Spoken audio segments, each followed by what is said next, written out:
One अधिकार अधिनियम 2006 के जमीनी स्तर पर लागू होने को लेकर एक विशेष अभियान की शुरुआत की गई। मुख्यमंत्री रघुवर दास ने रथ रवाना कर इसकी शुरुआत की। सीएम ने साफ लफ्जों में कहा कि वन की रक्षा करने वालों को अधिकार देने के मामले में कोताही बर्दाश्त नहीं की जाएगी।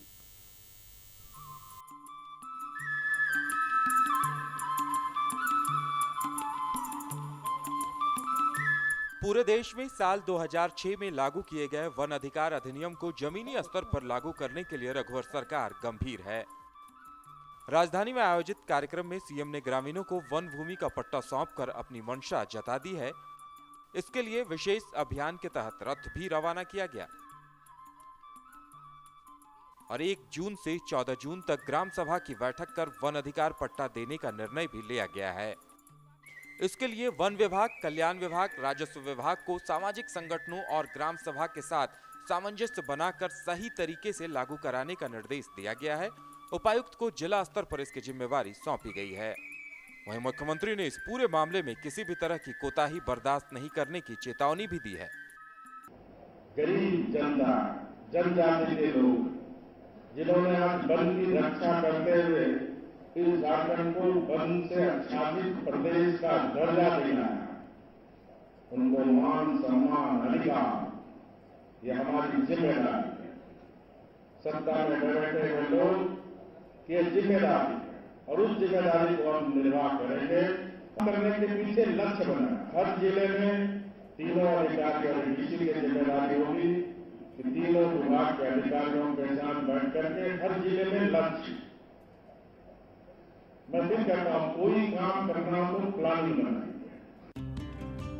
झारखंड में 1/3 वन भूमि है। झारखंड की 26% आदिवासी आबादी में से 89% वन भूमि पर आश्रित है। इस अधिनियम के तहत राज्य में मात्र 25,000 व्यक्तिगत पट्टे और 474 सामुदायिक पट्टे ही अब तक वितरित किए जा सके हैं, जबकि महाराष्ट्र 5 लाख पट्टों का वितरण कर इस सूची में सबसे अव्वल है। इस सिलसिले में ज्यादा से ज्यादा लोगों को पट्टा देने का लक्ष्य रखा गया है। मंत्री लुइस मरांडी ने कहा कि अधिकारियों को कार्यालय के बजाय क्षेत्र में जाकर लोगों को जागरूक करना होगा ताकि वे अपने अधिकारों को समझ सकें। जनजाति समाज के लोगों को देने वाले हैं, साथ ही साथ उनको उनका अधिकार से भी अवगत करने वाले हैं। ये सभी कितने सीधे के लोग हैं, हम सभी को पता है। अधिकार देने के बाद भी वो अधिकार कितना समझ पाएंगे, ये एक सवाल है।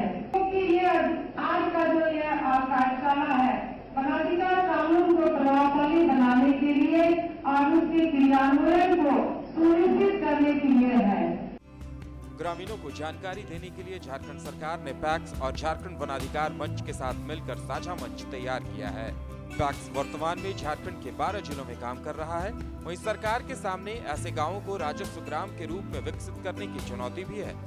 बहुत ही महत्वपूर्ण अधिकार हो जाता है और जिसमें अब यह समझ आ गया है कि मानसिक में करोड़ में वंचित खेल बनाते ही एक तरह से समाप्त होना है और ये सशक्त रूप से ग्राम सभा और जो वनों पर आधारित है उन लोगों को यह अधिकार देना है। उनके इस अधिकार को हम लोग कोई नए अधिकार देने की भी बात नहीं करेंगे। हमारी जिम्मेदारी न सिर्फ पट्टे बांटने हैं बल्कि उनको पूरा अधिकार देना है। तो इसमें क्या किया जा सकता है, इसमें हमको ध्यान रखने की आवश्यकता है। विशेषकर जो राजस्व पदाधिकारी यहाँ उपस्थित हैं, जहाँ जहाँ सतह बंदोबस्त का काम चल रहा है और जहाँ पर अंतिम प्रकाशन नहीं हुआ है वहाँ पर हम चाहेंगे कि हमारे अनुमंडल पदाधिकारी और राजस्व पदाधिकारी अभियान के तौर पर इन परिवारों के लिए आवेदन दाखिल करवाने का काम चालू करें ताकि इनके नाम राजस्व के रिकॉर्ड में दर्ज हो सके। वन अधिकारों को लेकर आंदोलन सालों से होते रहे हैं, लेकिन नतीजा अब तक ढाक के 3 बात है। ऐसे में रघुवर सरकार की यह पहल क्या रंग लाती है और ग्रामीणों को वनों पर कितना अधिकार मिल पाता है, ये तो आने वाला वक्त ही बताएगा। कैमरामैन कुणाल के साथ संजय कुमार, न्यूज़ 11 रांची।